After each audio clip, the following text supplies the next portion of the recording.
தமிழகத்தில் கடந்த ஒரு மாத காலமாக கோடை வெயில் சுட்டரித்து வந்த நிலையில் தென்னிந்திய பகுதிகளின் மேல் நிலவும் வளிமண்டல கீழடுக்கு சுழற்சி காரணமாக அரியலூர், கடலூர், மயிலாடுதுறை, திருவாரூர் உள்ளிட்ட 12 மாவட்டங்களில் பரவலாக மழை பெய்யக்கூடும் என சென்னை வானிலை ஆய்வு மையம் அறிவித்திருந்தது.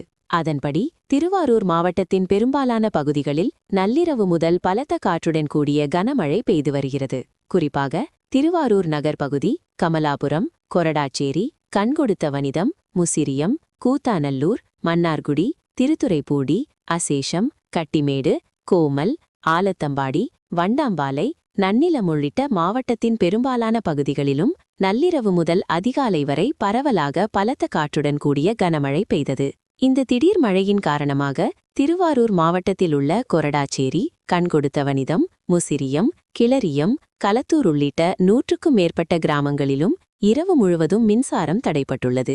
இதன் காரணமாக முதியவர்கள், குழந்தைகள், கர்ப்பிணி தாய்மார்கள் தூங்க முடியாமல் அவதிப்பட்டனர். குறிப்பாக திடீர் மழையால் கொசுக்கடி அதிகமானதால் மின்தடை ஏற்பட்டதாலும் பொதுமக்கள் கடும் அவதி அடைந்தனர்.